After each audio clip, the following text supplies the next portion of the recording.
Hi friends, welcome to my channel. ಇವತ್ತಿನ ವಿಡಿಯೋದಲ್ಲಿ ನಾನು ನಿಮಗೆ ತುಂಬಾ ರುಚಿಯಾಗಿರುವಂತಹ ಎಲ್ಲರೂ ಇಷ್ಟಪಟ್ಟು ತಿನ್ನುವಂತಹ ಎಗ್ ಫ್ರೈಡ್ ರೈಸ್ ಮಾಡೋದನ್ನು ತೋರಿಸ್ಕೊಡ್ತಾ ಇದ್ದೀನಿ. ಸೊ ಹಾಗಾದರೆ ಹೇಗೆ ಮಾಡೋದು ಅಂತಂದೇಳಿ ಒಂದ್ಸಲ ಚೆಕ್ ಮಾಡೋಣ. ನಾನಿಲ್ಲಿ ಈ ರೆಸಿಪಿ ಮಾಡೋದಕ್ಕೆ ನಾನ್ ಸ್ಟಿಕ್ ತವಾದಲ್ಲಿ 1-2 ಸ್ಪೂನಷ್ಟು ಎಣ್ಣೆ ಹಾಕಿ ಬಿಸಿ ಆಗೋದಕ್ಕೆ ಇಟ್ಟಿದ್ದೀನಿ. ಅದು ಲೈಟಾಗಿ ಬಿಸಿ ಆಗಿದ್ದಾದಮೇಲೆ ಒಂದು 4 ಮೊಟ್ಟೆನ ಅದರಲ್ಲಿ ಹಾಕಿ ಈ ರೀತಿ ಫ್ರೈ ಮಾಡ್ತಾ ಇದ್ದೀನಿ. ಮೊಟ್ಟೆನ ನಾವಿಲ್ಲಿ ತುಂಬ ಸಣ್ಣದಾಗಿ ಪುಡಿ ಮಾಡ್ಕೊಳ್ಳೋದೆಲ್ಲ ಬೇಡ, ಚೆನ್ನಾಗಾಗಲ್ಲ ಅಷ್ಟೊಂದು. ಅದು ತಿಂತಾ ಇದ್ದರೆ ಬಾಯಿಗೆ ಸಿಗ್ತಾ ಇರಬೇಕು, ಆ ಅಳತೆಗೆ ನಾವು ಇದನ್ನು ಫ್ರೈ ಮಾಡಿಕೊಂಡ್ರೆ ಸಾಕಾಗುತ್ತೆ. ಮೊಟ್ಟೆನೇ ಫ್ರೈ ಮಾಡ್ತಾ ಇರಬೇಕಾದ್ರೆ ಸ್ವಲ್ಪ ಹೈ ಫ್ಲೇಮಲ್ಲಿಟ್ಟು ಫ್ರೈ ಮಾಡಿಕೊಂಡ್ರೆ ಈ ರೀತಿ ತಳ ಎಲ್ಲ ಹಿಡಿದು ಬಿಡುತ್ತೆ. ಲೋ ಫ್ಲೇಮಲ್ಲಿಟ್ಟು ನಿಧಾನಕ್ಕೆ ನಾವು ಇದನ್ನು ಫ್ರೈ ಮಾಡ್ಕೋಬೇಕು. ಅದು ಲೈಟಾಗಿ ಫ್ರೈ ಆಗಿದ್ದಾದಮೇಲೆ ಸ್ವಲ್ಪ ಉಪ್ಪು ಹಾಗೆಯೇ ಕಾಳು ಮೆಣಸಿನ ಪುಡಿ ಈ ರೀತಿ ಹಾಕ್ಕೊಂಬಿಟ್ಟು ಫ್ರೈ ಮಾಡ್ಕೊಂಡಿದ್ದೀನಿ. ಈಗ ಇದಕ್ಕೆ ಒಗ್ಗರಣೆ ಮಾಡೋದಕ್ಕೆ ಅಂತಂದೇಳಿ ಬೀನ್ಸು ಹಾಗೆಯೇ ಈರುಳ್ಳಿ, ಕ್ಯಾಪ್ಸಿಕಮ್, ಕ್ಯಾರೆಟು, 2 ಹಸಿಮೆಣ್ಸಿನ್ಕಾಯಿ ಈ ರೀತಿ ಕಟ್ ಮಾಡಿ ಇಟ್ಕೊಂಡಿದ್ದೀನಿ. ಈಗಾಗಲೇ ನಾನು ಒಂದು ಕಡಾಯಲ್ಲಿ ಎಣ್ಣೆ ಬಿಸಿ ಆಗೋದಕ್ಕೆ ಇಟ್ಟಿದ್ದೀನಿ. ಅದು ಸ್ವಲ್ಪ ಬಿಸಿ ಆಗಿದ್ದಾದಮೇಲೆ ಈ ರೀತಿ ಶುಂಠಿ ಬೆಳ್ಳುಳ್ಳಿ ಪೇಸ್ಟ್ನ ಕುಟ್ಟಿ ಅಂದರೆ ಜಜ್ಜಿಬಿಟ್ಟು ಸೇರಿಸ್ಕೊಂಡು ಫ್ರೈ ಮಾಡ್ತಾಯಿದ್ದೀನಿ. ಮನೇಲಿ ಏನಾದರೂ ಶುಂಠಿ ಬೆಳ್ಳುಳ್ಳಿ ಪೇಸ್ಟ್ ಇಲ್ಲ ಅಂತಂದರೆ ರೆಡಿ ಸಿಗುತ್ತಲ್ವ, ಅದನ್ನು ಸಮೇತ ನಾವಿಲ್ಲಿ ಹಾಕ್ಬೋದು. ಅದು ಸ್ವಲ್ಪ ಫ್ರೈ ಆದಮೇಲೆ ಒಂದು ಈರುಳ್ಳಿ ಏನು ಕಟ್ ಮಾಡಿ ಇಟ್ಕೊಂಡಿದ್ನಲ್ವ ಅದನ್ನು ಸಮೇತ ಇದರಲ್ಲಿ ಸೇರಿಸ್ಕೊಂಡಿದ್ದೀನಿ. ಇಲ್ಲಿ ಈ ತರಕಾರಿನ ತುಂಬ ಸಾಫ್ಟಾಗಿ ಫ್ರೈ ಮಾಡ್ಕೊಳ್ಳೋದೆಲ್ಲ ಏನು ಬೇಡ. ಈರುಳ್ಳಿನ ನಾವು 1 ನಿಮಿಷ ಫ್ರೈ ಮಾಡಿಕೊಂಡ್ರೆ ಸಾಕಾಗುತ್ತೆ. ಹಾಗೆಯೇ 2 ಹಸಿಮೆಣ್ಸಿನ್ಕಾಯಿ ತೊಗೊಂಡಿದ್ನಲ್ವ ಅದನ್ನು ಸಮೇತ ಇದರಲ್ಲಿ ಹಾಕ್ಬಿಟ್ಟು ಫ್ರೈ ಮಾಡ್ತಾಯಿದ್ದೀನಿ. ಇಲ್ಲಿ ತರಕಾರಿನ ತುಂಬ ಸಾಫ್ಟಾಗಿ ಫ್ರೈ ಮಾಡಿಕೊಂಡ್ರೆ ಅಷ್ಟು ಚೆನ್ನಾಗಿ ಅನಿಸಲ್ಲ.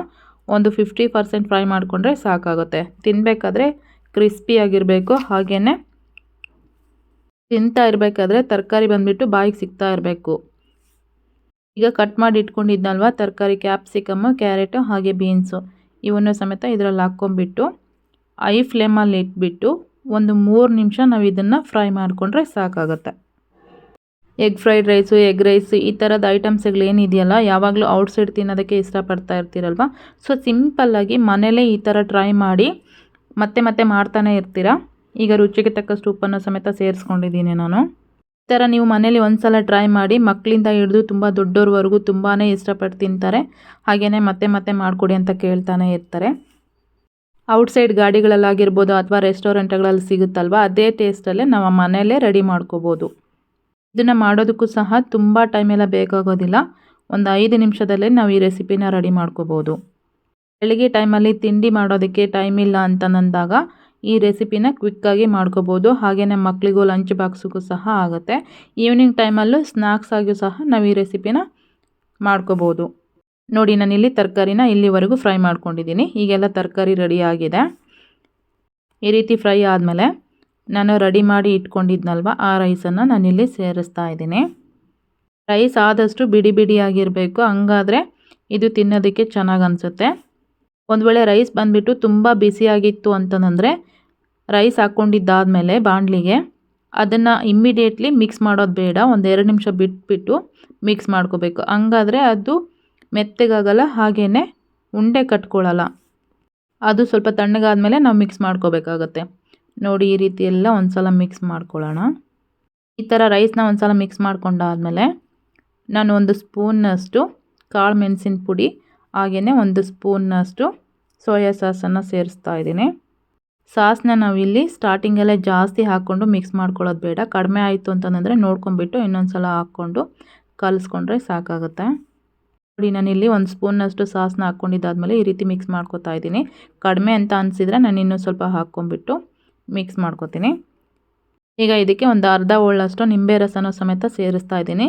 ನಿಮಗೆ ಬೇಕು ಅಂತಂದರೆ ಇದನ್ನು ಹಾಕ್ಕೊಳ್ಳಿ, ಇಲ್ಲಾಂದರೆ ಸ್ಕಿಪ್ ಮಾಡ್ಕೊಳ್ಳಿ. ಈಗ ನಾನು ಇದಕ್ಕೆ ಸ್ವಲ್ಪ ಕೊತ್ತಂಬರಿ ಸೊಪ್ಪನ್ನು ಸಣ್ಣದಾಗಿ ಕಟ್ ಮಾಡಿಬಿಟ್ಟು ಸೇರಿಸ್ತಾ ಇದ್ದೀನಿ. ಖಂಡಿತ ನೀವು ಮನೇಲಿ ಈ ಥರ ಒಂದು ಸಲ ಟ್ರೈ ಮಾಡಿ, ಎಲ್ಲರೂ ತುಂಬಾ ಲೈಕ್ ಮಾಡಿ ತಿಂತಾರೆ. ಇದನ್ನೆಲ್ಲ ಒಂದು ಸಲ ಮಿಕ್ಸ್ ಮಾಡ್ಕೊಂಡ್ಮೇಲೆ ನಾನು ಆಗಲೇ ಏನು ಫ್ರೈ ಮಾಡಿ ಇಟ್ಕೊಂಡಿದ್ನಲ್ವ ಮೊಟ್ಟೆನ, ಅದನ್ನು ಕೊನೆಯದಾಗಿ ನಾನಿಲ್ಲಿ ಸೇರಿಸ್ಕೊತಾ ಇದ್ದೀನಿ.